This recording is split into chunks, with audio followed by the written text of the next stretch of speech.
ఇంత ప్రశాంతమైన వాతావరణంలో వీడేంటి ఇలా పిచ్చోల్లో కూర్చున్నాడు?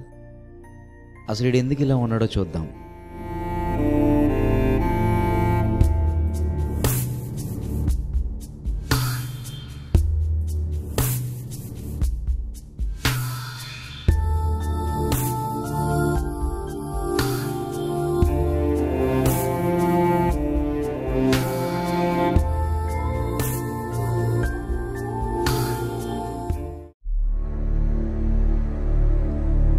ఇదేంటి ఎక్కడున్నాడు?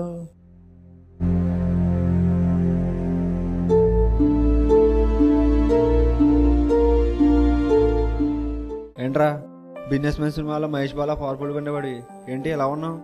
ఏం లేదురా. ఏంట్రా ఏం లేకపోవడం ఏంటి? కమన్ చెప్పరా. మా అరవింద్ అంకుల్ ఉన్నారు కదా, వాళ్ళ అమ్మాయికి చిన్న ప్రాబ్లం వచ్చిందిరా. అది అప్పుడప్పుడు మీ ఇంటికి వస్తుంది, అన్నయ్య అంటది అమ్మాయిగా. అవునరా, ఆ అమ్మాయే. సరే ఏమైంది చెప్పు. సరే చెప్తా, అలా బయటికి వెళ్దాం పద.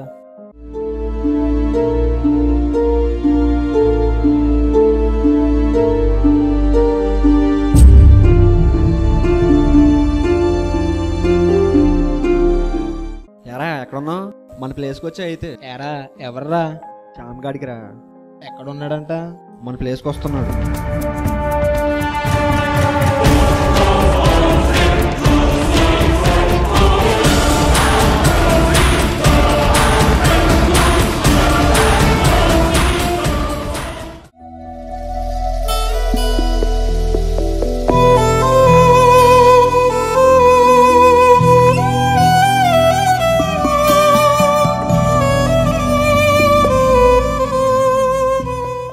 ఎరా ఎప్పుడో వస్తానన్నారు, భోజనానికి వెళ్ళారేంట్రా? లేదురా నడిచి రావడానికి లేట్ అవుతుంది కదరా. ఈడేంట్రా చచ్చిపోయేలా ఉన్నాడు? కంగారు పడకరా చెప్తాడు. అదేరా ఆ అమ్మాయి ఉంది కదరా. ఏ అమ్మాయిరా? అదేరా అరవింద్ అంకుల్ వాళ్ళ అమ్మాయి ఉంది కదరా. ఓ అరవింద్ అంకుల్ వాళ్ళ అమ్మాయా? అయినారా ఏమైందో చెప్పరా. 3 రోజుల క్రితం ఒక అమ్మాయి కనిపించిందని, బాగుందని చెప్పాను కదా. ఆ అమ్మాయి ఫోన్ పడేసుకుందన్నావు, నీకు దొరికిందని చెప్పు. ఆ అమ్మాయేనా? ఇంతకీ ఆ ఫోన్ ఎవరిదో తెలుసా? అరవింద్ అంకుల్ వాళ్ళ అమ్మాయిదిరా. అదేలారా?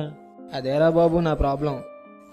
అదేంట్రా అమ్మాయి ఫోన్ పడేసుకోవడం ఏంటి? ఆ ఫోన్ అరవింద్ అంకుల్ కూతురు తవ్వడం ఏంటి? అదేరా ఆ స్కూటీ మీద వెళ్ళిన అమ్మాయి అరవింద్ అంకుల్ వాళ్ళ అమ్మాయి ఫ్రెండ్స్ అంటరా. కొంచెం క్లారిటీగా చెప్పరా. అదేరా రాత్రి అరవింద్ అంకుల్ వాళ్ళ అమ్మాయి వచ్చిందిరా.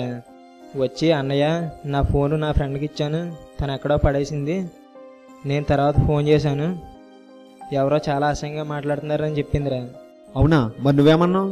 అసలు నేను తనని అడిగానురా, నువ్వేం మాట్లాడావు, వాడు ఏమన్నాడు. తను చెప్పిన మాటలకి పిచ్చెక్కిపోయిందిరా. ఆ తర్వాత అర్థమైంది ఆ వల్గర్గా మాట్లాడింది నేనేనని. తర్వాత నువ్వేం చేసావు? ఆ అమ్మాయికి చెప్పేశావా ఫోన్ దొరికింది నీకేనని? చెప్తాను పద.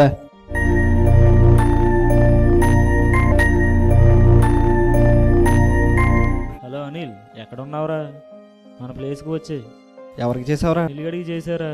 ఈ సిచ్యువేషన్లో వాడే కరెక్ట్గా సొల్యూషన్ చెప్తాడు. కరెక్టేరా, వాడు సొల్యూషన్స్ బాగా చెప్తాడు. తర్వాత ఏం చేసావురా చెప్పరా. అదేరా కన్ఫర్మ్ చేసుకోవడానికి తన ఫోన్ నెంబర్ తీసుకున్నాను. నాకు దొరికిన ఫోన్ నెంబర్ తన ఫోన్ నెంబర్ ఒకటా కాదని చూశాను రా. ఇప్పుడు ఏం చేద్దాం అనుకుంటున్నావు? అదేరా అర్థం కావట్లేదు, రాత్రంతా నిద్రలేదు. ఏం చేద్దాం అనుకుంటున్నారా?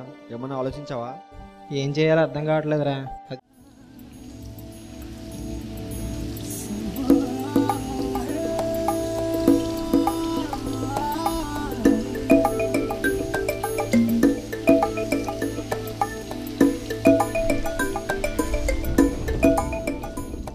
బైక్లో నడివి నీకు స్పెట్స్ ఎందుకురా? సుప్రీంకోర్టు ఏమైనా ఆర్డర్ ఇచ్చిందా బైక్ లేకపోతే స్పెట్స్ పెట్టుకోకూడదని? ఎరా బా ఏమైంది? అదేరా అలా జరిగిందిరా. నేను చేసిన ఏదో పనికి చచ్చిపోవాలనుందిరా. అరే బా నువ్వు అలా అనుకురా, ప్రతి సమస్యకి ఒక పరిష్కారం ఉంటుందిరా. ఏం చేయాలిరా ఇప్పుడు? ఓకే, తన ఫోన్ నెంబర్ నువ్వు తీసుకున్నావు కాబట్టి వాడికి ఫోన్ చేశానని చెప్పి వాడికి గట్టిగా వార్నింగ్ ఇచ్చానని చెప్పు. ఆ ఫోన్ తీసుకెళ్ళి తనకి ఇచ్చే, ప్రాబ్లం సాల్వ్ అవుతుంది. ఓకేరా, జరిగిందేదో జరిగింది, కానీ ఒకటి మాత్రం గుర్తుపెట్టుకో, ఒక అమ్మాయిని లవ్ చేయటం కానీ ఏడిపించడం కానీ ఒక లెవెల్కు మాత్రమే ఉండాలి. అది దాటి పిచ్చిగా ప్రవర్తిస్తే ఇలాంటి సమస్యలు వస్తాయి. అర్థమైందా?